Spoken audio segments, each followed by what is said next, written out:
Hello, thank you for tuning into my virtual presentation. My name is Eric Ignatz, and I am a current PhD student within the Department of Ocean Sciences at Memorial University, under the supervision of Drs. Kurt Gamperl and Matthew Rise. Here, I will be discussing the thermal tolerance of male Atlantic salmon based on phenotypic stress response. So, a few things we know about anthropogenic climate change are, firstly, that global ocean temperatures are on the rise. Secondly, marine heat waves are increasing in both frequency and duration. So what does this mean for the Atlantic salmon aquaculture industry? Well, it means that we have a major challenge that we need to find new solutions for. So we thought that one potential solution could be related to phenotypic stress response. So fish can be characterized as either low or high stress responders, so LR versus HR. And it's been previously reported that low and high responding fish exhibit several different traits. So we know that they grow at different rates, can have different condition factor scores, have differences in heart size. There can be differences in expression of specific genes. And it has been previously reported that there are differences in response to heat stress. So I originally hypothesized that low responding salmon would have higher thermal tolerances than high responding salmon, and that their selection may be beneficial for the Atlantic salmon aquaculture industry. So moving on to how I initially characterized the stress phenotype of these fish,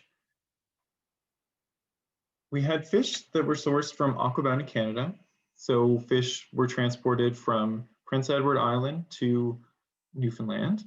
We had 396 male Atlantic salmon from 17 genetic families distributed among 11 0.5 cubic meter tanks. The fact that the population was all male was more a matter of convenience, just as those were the fish that were available to us at the time. So as fish were moved into the Dr. Joe Brown Aquatic Research Building at the Ocean Sciences Center, we took weight and length measurements on all fish. So we determined that the average starting weight was approximately 162 grams. These fish were fed a commercial diet at a rate of 1% body weight 4 times a week. And water temperature throughout this portion of the experiment was maintained between 8.4 to 9.6 degrees Celsius. As an overview, we had our fish, we moved them into their tanks, again, took weight and length measurements, allowed them 2 weeks to acclimate to their new environment. Before fish were sampled, just 2 fish per tank, so 22 fish in total, to determine their basal cortisol concentrations. Approximately a week later, the first net stress monthly assessment was performed on all of the fish. And this same net stress was continued every 30 days approximately for 4 different sampling periods. During month 4 of sampling, the weight and length of fish was remeasured. So this methodology is very similar to Ori et al. 2012, which characterized stress phenotype in Atlantic cod. So zooming in to a specific monthly stress assessment. So we had, again, 11 tanks in total. We had 36 fish per tank. And so each month we would net out approximately 6 fish at a time, expose them to a 1-minute net stress before moving them to a separate but equally sized tank. So you can see a picture of that here. So fish were allowed 1 hour to recover within these tanks and also allow their cortisol measurements or cortisol levels in their plasma to reach peak concentrations before fish were anesthetized and their blood was collected to determine their post-stress cortisol concentrations before fish were returned back to their original tank. So using the data that we collected during the last month's sampling and the initial weight that was measured as fish were initially sorted into their tanks, we were able to calculate thermal growth coefficients for each family. So here you can see that letters denote statistical significance, error bars represent standard error, and thus you can see the growth rate varied considerably between families. So here we have cortisol response by family. So fish were actually characterized using a total Z-score calculation, which again followed the methodology of Ori et al. 2012. However, here I have visualized the cortisol based on the average result of their post-stress cortisol across those 4 months of sampling. So here, any fish, so any dot that you see below the lower dashed line is indicative of fish that fell into the first quartile range. So any fish that fell within this quartile were characterized as low responders. Any fish above the upper dashed line fell into the fourth quartile and were thus characterized as high responding fish. Any fish in the middle, so the second and third quartile range, were characterized as intermediate, or you might see IR used throughout this presentation, so intermediate responding salmon. And so you can see here that there is variation amongst families in cortisol responsiveness as well. So for example, family 1 and family 11, circled here in red, they have no low responders in each of their families.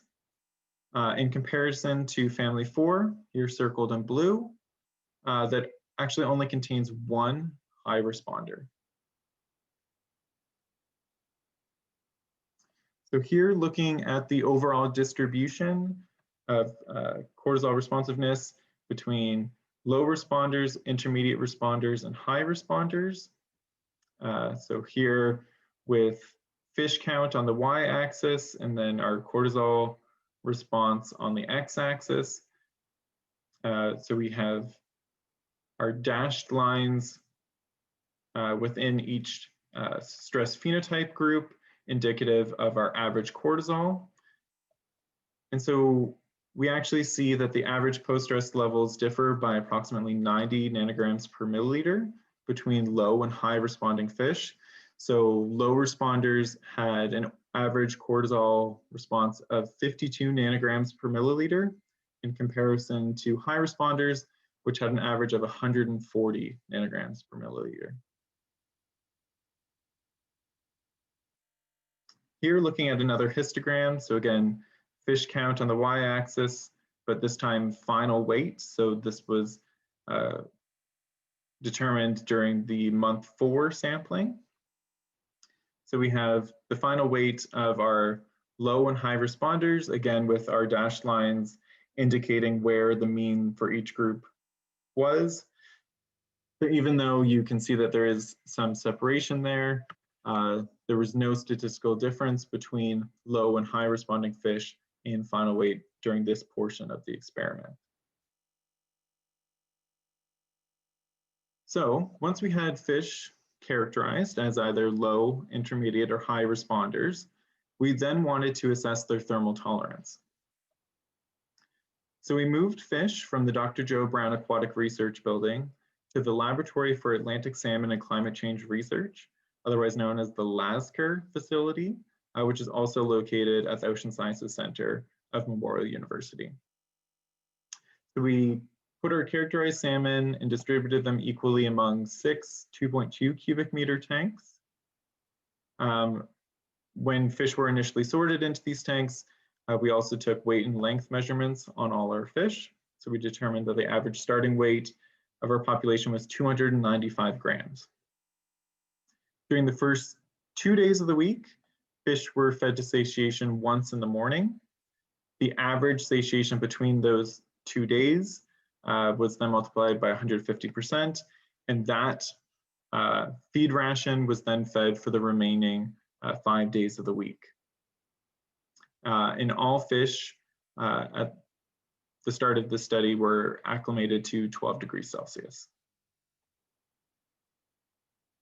So here we have our experimental design.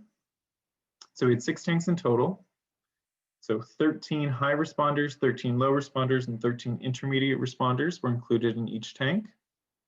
We had 2 tanks that were maintained at a constant 12 degrees Celsius throughout this experiment, and I will refer to that group as the control group.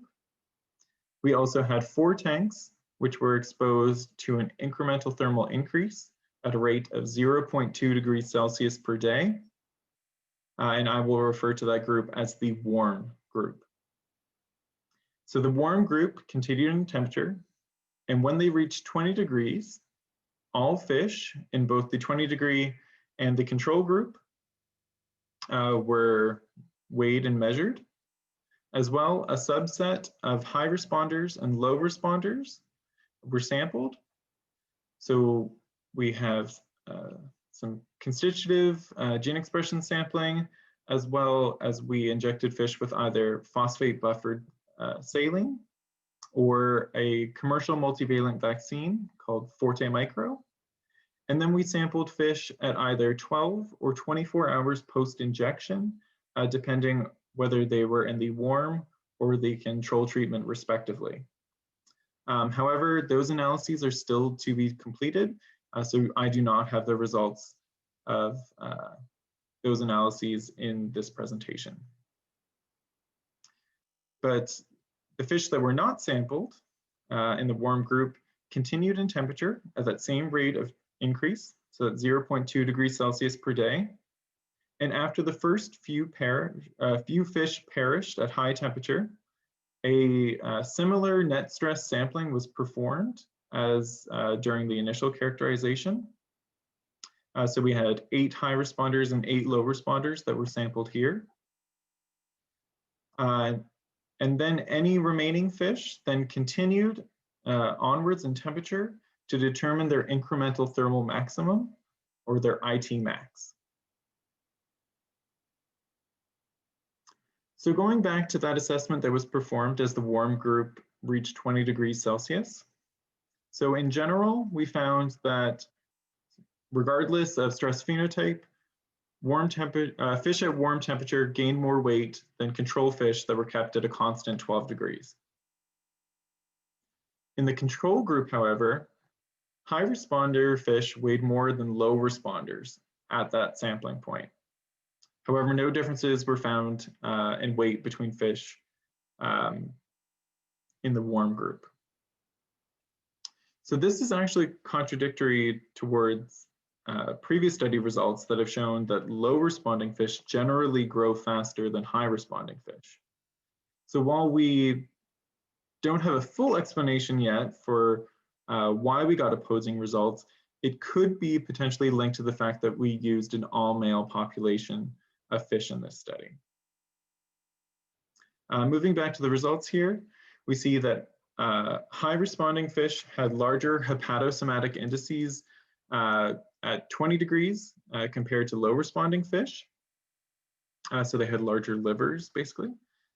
And also we found that in general, fish at 20 degrees had smaller relative ventricular masses compared to the control group.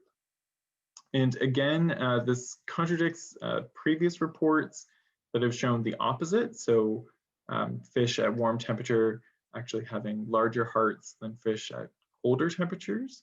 But again, this could potentially be related to the fact that we used a monosex population, but definitely requires further study.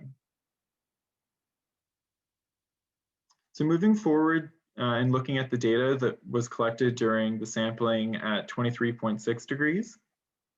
So we determined that exposure, in this case, we did a 15-second net stress instead of a 1-minute net stress, did induce a physiological stress response in these fish. However, fish characterized as low and high stress responders did not have differences in their responses. So you can see in this figure, we have first low responding basal concentrations, high responding basal concentrations, and then post-stress levels for our LR and HR fish across glucose, lactate, and cortisol. So we do see that the net stress did induce a physiological stress response. However, you are no longer able to detect differences between those initial characterized stress phenotypes. We also found no differences between morphological parameters. So we're talking about weight, length, condition factor, hepatosomatic index, and relative ventricular mass between high and low stress responders. And as well, there were no differences in hematocrit or hemoglobin. Therefore, we concluded that characterization of stress responses at lower temperatures, so talking about that 9 degrees Celsius in which fish were initially characterized at, cannot predict the physiological response to the same stressor, so that net stress, at elevated temperatures.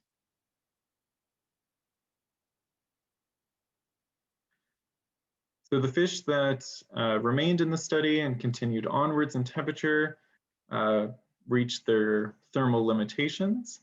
So here we have the incremental thermal maximum results for low, intermediate, and high responders.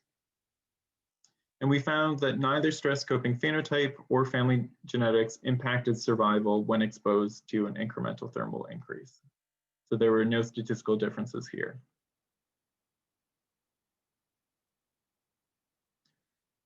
So the final thing that we did in this study was we took 20 remaining intermediate stress responders from the control group.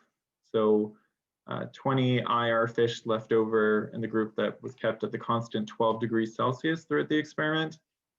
And we moved them into 4 0.5 cubic meter tanks.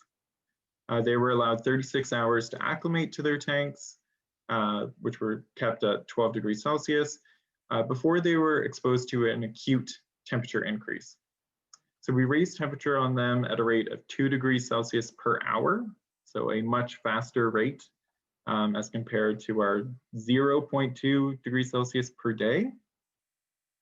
But this is the more common, convenient method to measure thermal tolerance in fish species, even though it may not be as biologically realistic in the real world.